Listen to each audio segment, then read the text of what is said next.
Hi, I'm Stephanie, and today we're going to talk about one of the most important skills for a motorcycle rider, making a hard stop in an emergency. Let's go over the basics while the bike is parked before we actually try an emergency stop. Sometimes these are called panic stops, but that's not a great idea. The whole point here is to stay calm and collected and bring the bike to a quick halt in a straight line. First, I'd like to talk about how to brake on a bike without ABS.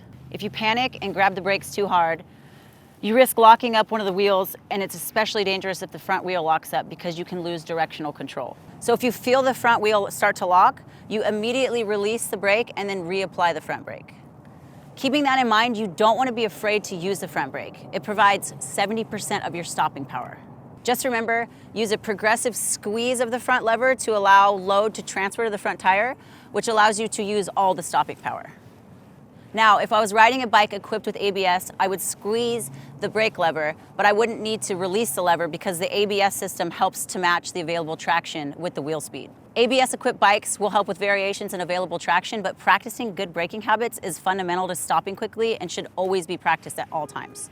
The procedure for a locked-up rear wheel is just the opposite. You want to stay on the rear brake and keep the bike moving in a straight line by gently turning the front wheel in the direction that the wheel is sliding. However, it's better to avoid the skid altogether, so practice rear braking in a safe place, modulating the rear brake pressure to get the most braking out of the rear wheel. Again, ABS will help with this. It's still better to use good braking skills and have the ABS in the background waiting to help. But remember, the best way to avoid all of that is to always be ready. Use the C strategy whenever you ride. This stands for search, evaluate, execute. Search the area ahead of you for hazards or potential dangers. Evaluate. Predict what might go wrong and get ready to react. If you see a situation developing, cover the front brake and clutch levers and cover the rear brake pedal. Depending on the situation, you may also want to ease off the throttle. And finally, execute.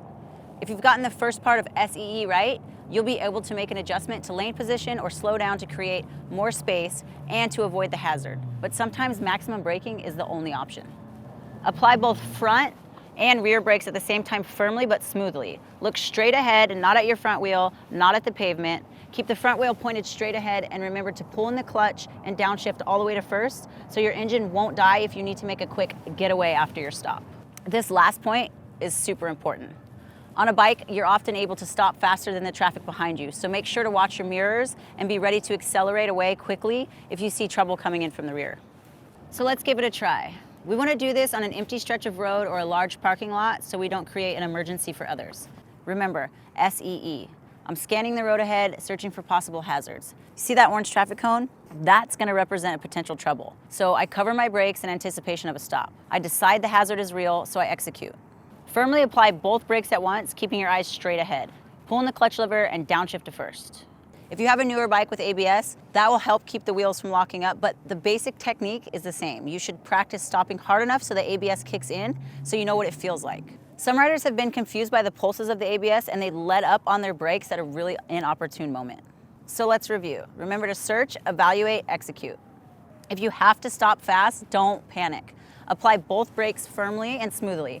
Pull in the clutch and downshift. Check what's happening behind you and be ready to accelerate away from any potential danger. If you have an ABS-equipped motorcycle, don't rely on the ABS in place of good braking skills. Practice maximum braking periodically to ensure your braking skills are tip-top. And always, always enjoy the ride.